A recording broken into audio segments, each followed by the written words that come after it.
घुटना, कंधा या कमर, चाहे जैसा हो दर्द, डॉक्टर ऑर्थो आपको देता है दर्द से पूरी आजादी, एक भरपूर जिंदगी।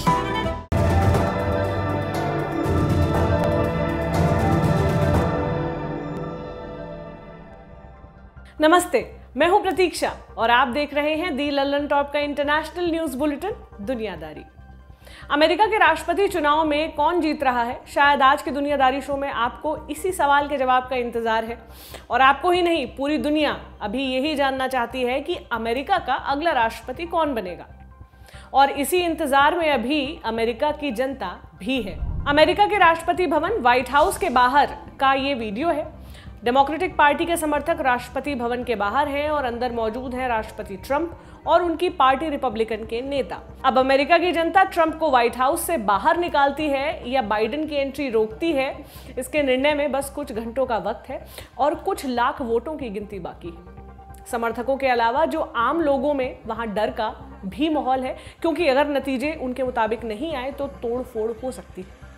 तो अभी वॉशिंगटन डीसी में क्या चल रहा है, बताया वहां मौजूद हमारे सहयोगी अविनाश कल्ला ने। सुनिए। व्हाइट हाउस के बाहर आज सुबह से जश्न का माहौल था। बाइडेन के समर्थकों को लगा कि अब कुछ घंटों की बात है और ट्रंप की इनिंग्स यहाँ पे खत्म और अब नई शुरुआत यहाँ होने वाली है। पर जैसे जैसे आंकड़े आते गए तो ये हम शुरुआत से बनाए रख रहे थे कि ट्रंप को इस रेस से बाहर नहीं निकालना चाहिए। हम अपने व्यूअर्स को भी रेगुलरली कह रहे थे, तो ठीक बिल्कुल उसी तरह हुआ। एक एरिजोना एक ऐसी स्टेट थी जो ट्रंप के एक्सपेक्टेड रिजल्ट से अलग चली गई, जहां के 11 वोट थे। उसके अलावा सारी चीजें ट्रंप के हिसाब से ही जा रही है। और ये जो अभी अटकलें लग रही है, सिर्फ पेंसिल्वेनिया एक ऐसी स्टेट है जहां अभी तक 64% का ही मतगणना हुई है। उन्होंने अपने में एक रूल निकाल लिया था कि हम कल शाम 7 बजे तक जो भी वोट डिस्पैच भी हुआ है तो हम 3 दिन इंतजार करेंगे और फिर उसका रिजल्ट देंगे। और पेंसिल्वेनिया और फ्लोरिडा 2 की स्टेट थे जो दोनों कैंडिडेट्स के लिए जीतना बहुत आवश्यक था ताकि वो व्हाइट हाउस तक पहुंच सके। अटकलें ये भी थी कि डोनाल्ड ट्रंप इस बार फ्लोरिडा नहीं जीत पाएंगे, वो फ्लोरिडा कंफर्टेबली जीत गए। और पेंसिल्वेनिया भी उन्होंने अभी 2% की लीड बना रखी है। तो मामला बिल्कुल वैसा ही लग रहा था कि 2000 का इलेक्शन रिपीट होगा, जॉर्ज बुश और अल गोर का, और मामला फंसेगा पेंसिल्वेनिया में। तो अपने एडवाइजर से बात करने के बाद जो बाइडेन आके एक स्टेटमेंट इशू करते हैं जिसमें वो कहते हैं कि हम जीत रहे हैं, बस आप थोड़ा संयम रखें, हम लाइन क्रॉस कर लेंगे। तो उसके 1-1.5 घंटे बाद डोनाल्ड ट्रंप ही अपने समर्थकों के सामने आते हैं और वो कहते हैं हम जीत गए हैं। अब ये डोनाल्ड ट्रंप है, वो ज्यादा इधर उधर की बात नहीं करते। वो तो साफ कह रहे हैं कि 90% के ऊपर काउंटिंग हो चुकी है। जो 7-6 जगहें अभी बच गई हैं, Georgia, Pennsylvania, north Carolina, Michigan, Wisconsin, इनमें 90%, एक पेंसिल्वेनिया छोड़ दो तो सब में 90% के ऊपर काउंटिंग हुई। डोनाल्ड ट्रंप कह रहे हैं मेरी लीड इतनी स्ट्रांग है कि अब मैं यहाँ से नहीं आ रहा, तो इनका इलेक्शन कॉल कर दीजिए। और अब जो है डेमोक्रेट धांधली करेंगे मेल बैलेट वाले वोटों से पेंसिल्वेनिया में, इसलिए मैं सुप्रीम कोर्ट जा रहा हूँ। और सुप्रीम कोर्ट जाने को लेके बहुत आश्वस्त इसलिए भी हैं क्योंकि उन्होंने अपने फेवरिंग जजेस ऑलरेडी वहां बिठा रखे। तो ये लीगल बैटल्स में फंसेगा। दोनों तरफ 500-500 लॉयर्स की टीम तैयार बैठी है हर अलग अलग स्टेट में इसको लड़ने के लिए।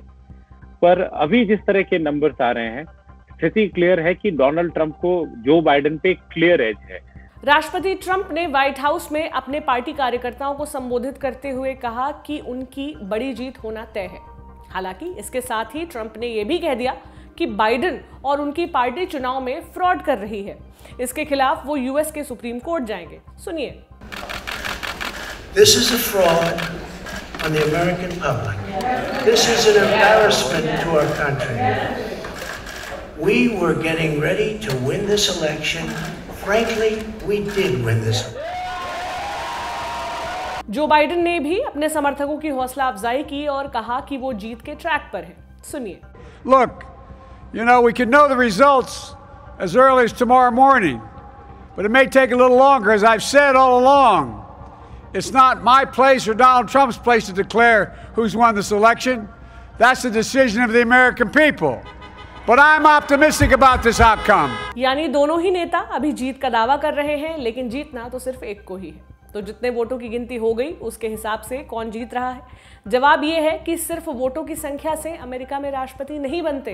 अमेरिका के चुनाव का खेल थोड़ा उलझा हुआ है। 2016 में डोनाल्ड ट्रंप को हिलरी क्लिंटन से कम वोट मिले थे, फिर भी वो राष्ट्रपति बन गए। 2012 में बराक ओबामा को जितने वोट्स मिले थे लगभग उतने ही 2016 में हिलरी क्लिंटन को भी मिले थे, लेकिन फिर भी हिलरी क्लिंटन राष्ट्रपति नहीं बन पाई। तो अमेरिका में सिर्फ ज्यादा वोट पाना ही जरूरी नहीं है, बल्कि जरूरी है ज्यादा बड़े राज्य जीतना। इस पेचीदगी को थोड़ा और आसान तरीके से समझाती हूँ।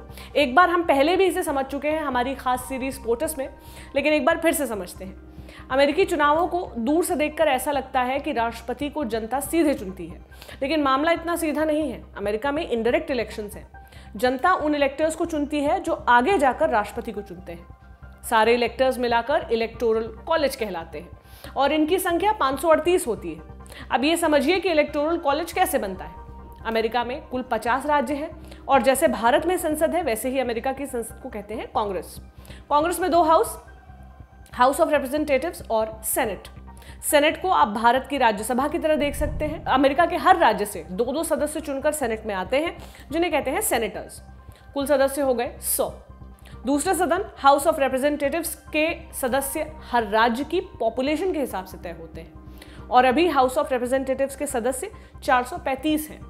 अब हर राज्य से जितने सदस्य सेनेट और हाउस ऑफ रिप्रेजेंटेटिव्स में चुनकर आते हैं उतने ही उस राज्य के लिए इलेक्टर्स तय हैं। मसलन कैलिफोर्निया के लिए संख्या तय है 55। हालांकि ऐसा नहीं है कि सेनेट और हाउस ऑफ रिप्रेजेंटेटिव्स के सदस्य ही इलेक्टोरल कॉलेज में भी होते हैं, सिर्फ नंबर के हिसाब से बराबरी है, बाकी दोनों अलग अलग हैं।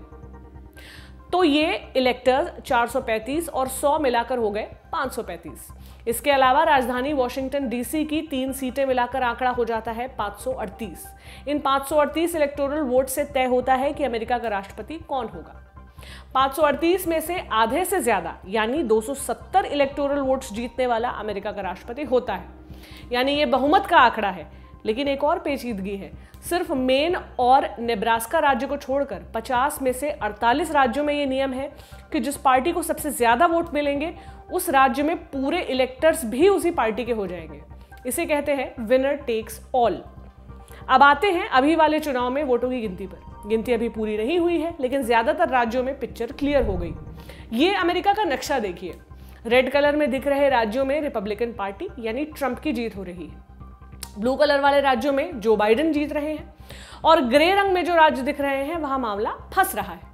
ये राज्य कौन से हैं? विस्कॉन्सिन जहां से 10 इलेक्टोरल वोट्स हैं, मिशिगन इसके 16 इलेक्टोरल वोट्स हैं, पेंसिल्वेनिया इसके 20 वोट्स हैं, नॉर्थ कैरोलिना इसके 15 वोट्स हैं, जॉर्जिया यहां से 16 इलेक्टोरल वोट्स आते हैं, एरिजोना इसके 11 वोट्स हैं, नेवादा के 6 वोट्स हैं और अलास्का जिसके 3 इलेक्टोरल वोट्स हैं। कुल मिलाकर 98 सीटों पर अभी मामला उलझा हुआ है। दोनों लगभग बराबर चल रहे हैं। बाकी बची सीटों पर भारतीय समयानुसार शाम 4 बजे तक जो बाइडेन 227 जीत चुके थे और 213 ट्रंप जीत चुके थे। यानी अभी तक तो ट्रंप बाइडेन से पीछे चल रहे हैं, लेकिन ये ट्रेंड आगे भी चलता रहे जरूरी नहीं है।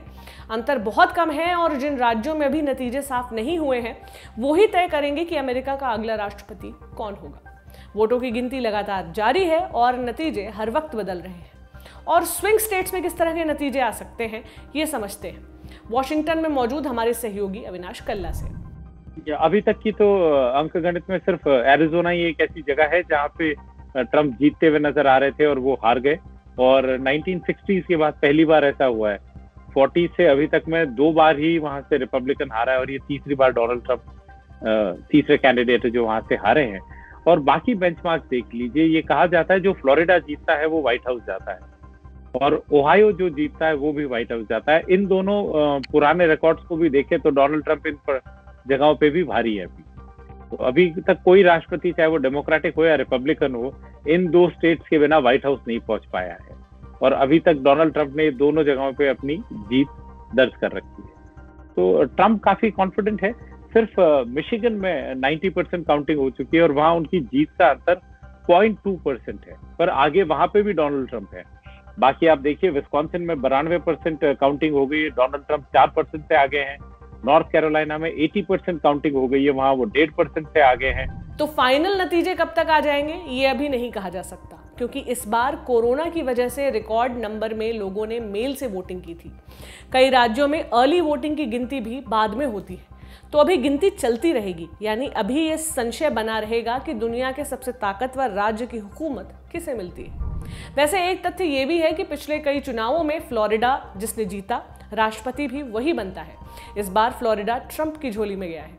देखना होगा फ्लोरिडा वाला रिकॉर्ड कायम रह पाता है या नहीं। यह था हमारा बड़ी खबर सेगमेंट। अब बढ़ते हैं सुर्खियों की तरफ। पहली सुर्खी इथियोपिया से है। प्रधानमंत्री एबी अहमद ने टिग्रे प्रांत में हुई हिंसा से निपटने के लिए सेना को उतार दिया है। यह आदेश एक आर्मी बेस पर हुए कथित हमले के बाद आया है। टिग्रे में सरकार चला रही टिग्रे पीपल्स लिबरेशन फ्रंट, जिसे टीपीएलएफ कहा जाता है, को इस हमले के लिए दोषी ठहराया गया है। प्रधानमंत्री ने कहा कि इस हमले में बहुत सारे लोग शहीद हुए हैं और जान माल को काफी नुकसान पहुंचा है। इससे पहले इथियोपिया की कैबिनेट ने टिग्रे में 6 महीने के आपातकाल का ऐलान किया था। यहां फोन और इंटरनेट सेवाएं भी बंद कर दी गई हैं। टीपीएलएफ एक समय एबी अहमद की सरकार में सहयोगी हुआ करती थी।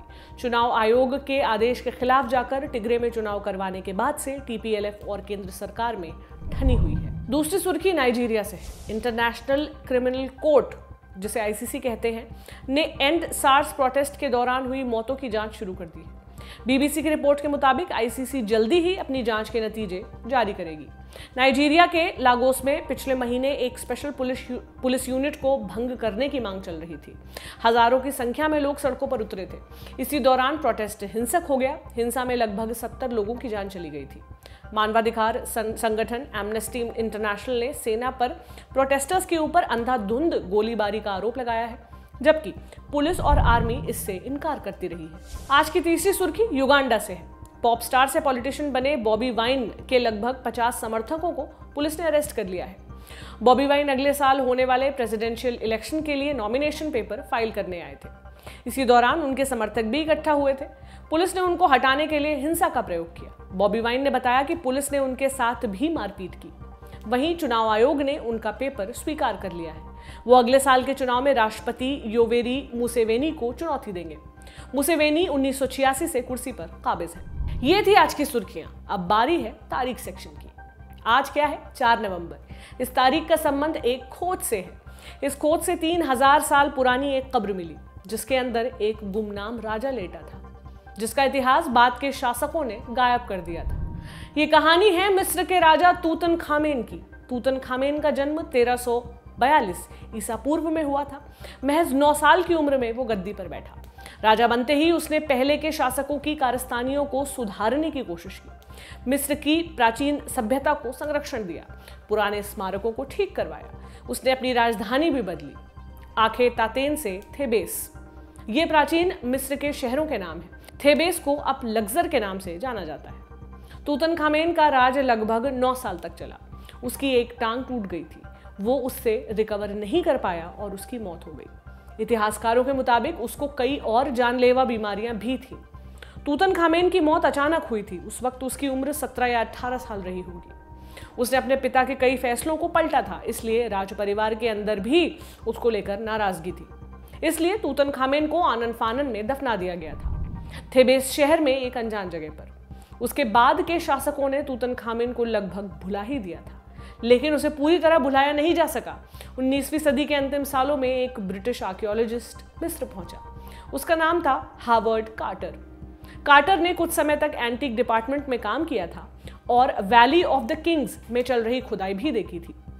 वैली ऑफ द किंग्स में पुराने मिस्र के राजाओं के मकबरे हैं। 1914 में इस घाटी में खुदाई का ठेका मिला लॉर्ड कार्नवेन को। उन्होंने ये जिम्मेदारी हावर्ड कार्टर को सौंपी। तभी पहला विश्व युद्ध शुरू हो गया। खुदाई का काम रोकना पड़ा। कार्टर ने इस दौरान ब्रिटिश आर्मी के लिए डिप्लोमेटिक कुरियर और ट्रांसलेटर का काम किया। जंग खत्म होने के बाद फिर से तलाश शुरू हुई, लेकिन कोई नतीजा नहीं निकल रहा था। 1922 की शुरुआत में कार्नवेन ने कार्टर को बुलाकर काम रोकने के लिए कहा। कार्टर ने कह सुनकर थोड़ा वक्त बढ़वा लिया। एक दिन की बात है, कार्टर और उनकी टीम टेम्पररी टेंट हटाकर आगे जा रहे थे। फिर ठिठके कार्टर ने टेंट के नीचे के पत्थरों के भीतर कुछ देखा। उन्होंने उसे साफ करने का आदेश दिया और फिर उसके नीचे मिली सीढ़ियां और एक कब्र तक जाने का रास्ता। वो कब्र तूतनखामेन की थी। अंदर कुल 4 कमरे थे। उसके अंदर बेशुमार खजाना भरा था। 5000 से अधिक आइटम मिले। खूबसूरत नक्काशियों से लैस ताबूत और बाकी चीजें भी थी। सब कुछ सही सलामत। सबसे अंदर का ताबूत शुद्ध सोने का बना था। उसमें कई और भी चीजें थी जिसने मिस्र के इतिहास और उसकी संस्कृति के बारे में दुनिया की समझ विकसित की। तूतनखामेन की कब्र के अंदर मिले अधिकतर सामान राजधानी काहिरा के म्यूजियम में सुरक्षित रखे हुए हैं। अब आखिर में विश्व कविता। विश्व कविता में आज निज़ार कब्बानी की कविता। सीरिया में पैदा हुए निज़ार जब 15 साल के थे तो उनकी बड़ी बहन ने सिर्फ इसलिए आत्महत्या कर ली थी क्योंकि उसे उस इंसान से शादी नहीं करनी थी जिनसे वो प्यार नहीं करती थी। इस घटना का उन पर इतना असर हुआ कि मशहूर होने के बाद जब उनसे पूछा गया कि आप क्रांतिकारी हैं तो उन्होंने जवाब दिया, अरब की दुनिया में मोहब्बत एक कैदी की तरह है और मैं उस कैदी को आज़ाद करना चाहता हूँ। उनकी कविताओं में भी उतनी ही मोहब्बत दिखती है जितनी उनकी सोच में। तभी तो सीरिया के रूढ़िवादी समाज में उन्होंने ऐसी ऐसी अंतरंग कविताएं लिखी जिसकी कोई कल्पना भी नहीं कर सकता था। निज़ार ने कानून की पढ़ाई की थी, इसलिए लॉ स्कूल से निकलने के बाद उन्होंने सीरिया की विदेश सेवा में डिप्लोमेट का काम किया। 1959 में जब यूनाइटेड अरब रिपब्लिक यानी UAR बना तो निज़ार कब्बानी को चीन के दूतावास में वाइस सेक्रेटरी बनाकर भेजा गया। चीन में निज़ार ने अपने कुछ सबसे बढ़िया कविताएं लिखी। अपने जीवन के अंतिम वर्षों में निज़ार लंदन शिफ्ट हो गए और 25 की उम्र में 1997 में हार्ट अटैक से उनकी मृत्यु हो गई। आइए सुनते हैं उनकी कविता जादू, जिसका अनुवाद किया है सिद्धेश्वर सिंह ने। दुनिया भर के बच्चों को सिखला दिया है मैंने तुम्हारे नाम का उच्चारण, और चेरी के वृक्ष में परिवर्तित हो गए हैं उनके होंठ। मैंने हवा से कहा कि वो कंघी फेर दे तुम्हारे घने काले बालों में। उसने मना कर दिया और कहा, वक्त बहुत कम है और बहुत बहुत लंबे हैं तुम्हारे बाल।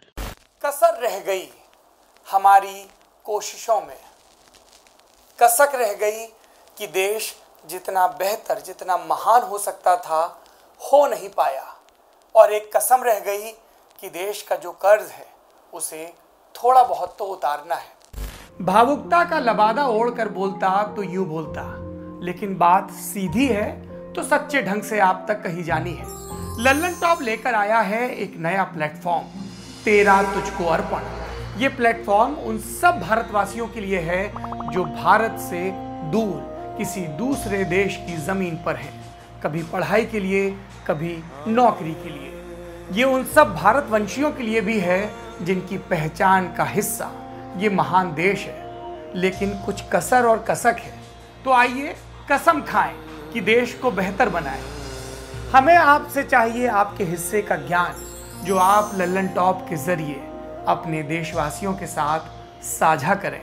ये मस्ती के पल भी हो सकते हैं जब आप कहीं घूमने जाएं और आपको लगे कि सिर्फ मेरे यार दोस्त और परिवार वाले ही क्यों, पूरा देश जाने इन नायाब चीज़ों के बारे में। ये पॉलिसी से जुड़ा, ज्ञान से जुड़ा कोई मसला हो सकता है।